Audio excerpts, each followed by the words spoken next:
All right, music fans, welcome back. It is I, Dave, the real music observer, observing real music in real time for real people, just like you, right there. And me, that's got to mess up your TV when you see that.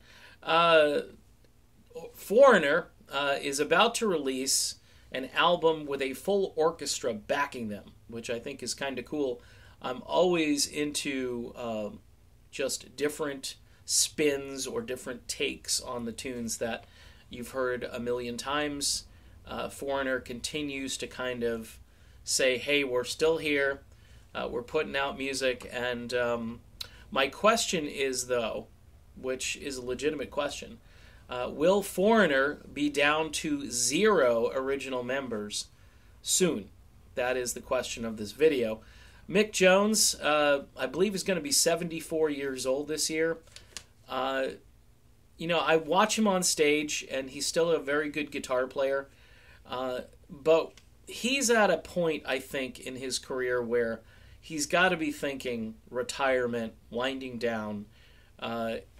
Maybe not, but it just, to me, would be the logical step. I mean, the Stones are about the same age. I think Mick and Keith of the Stones, different Mick, obviously, are 74 years old. And there's a lot of talk about the end, although nobody wants to admit it. I know the Moody Blues are about that age. I think their drummer is actually even older. Look, it's just, life and a matter of time. And here's the other issue is I know Foreigner have played gigs without Mick Jones before. They have another guitarist in the band. His name is Brian Watson.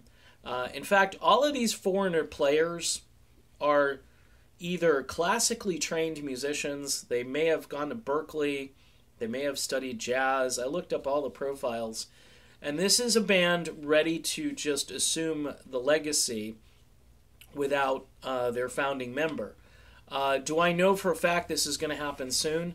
No. In fact, I think this year, with a new interest in Foreigner because of Lou Graham's involvement, you may see more gigs with Lou and Mick and the original band coming back to play.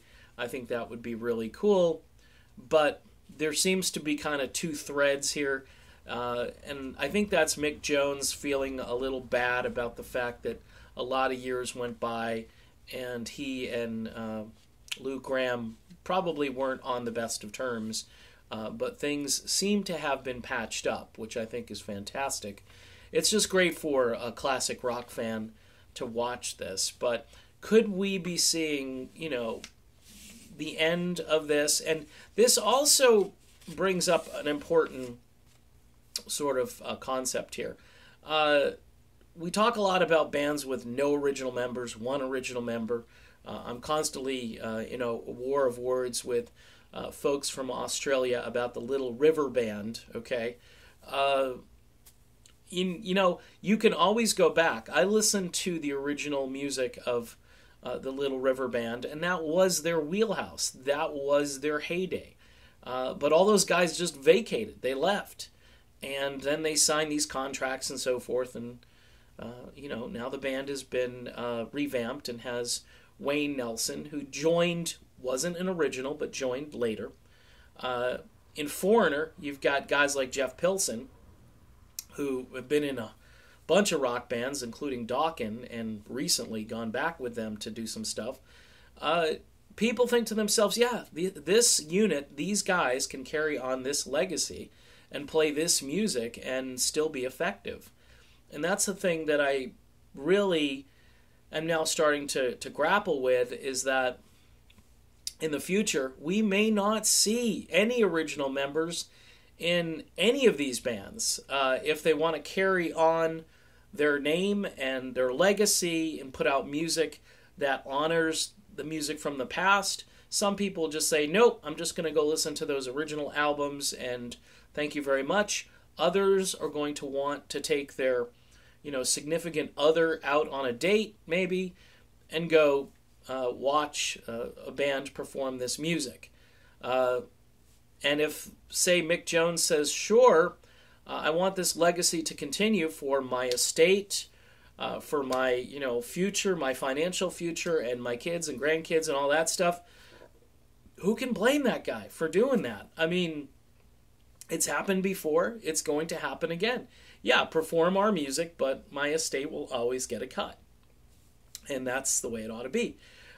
Steve Perry made that arrangement, apparently, with Journey. So so it's not stupid. It's actually really smart.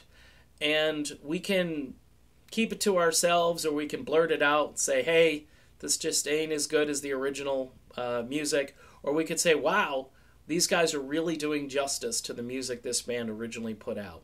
Whether you're a Foreigner fan, a Journey fan, a Little River Band fan, any of these bands that I talk about, it's just time and age and mortality all catching up with everybody. But that's my video. I think Mick will probably hang in there for this year, but it wouldn't shock me in 2019 if he said, you know what, I think I've had a good run and I'm going to hand the keys over to these guys. We shall see. I'm Dave. I'm the Real Music Observer. I'll be back observing more real music in real time for real people, just like you and just like me. We'll do it real soon. Talk to you then.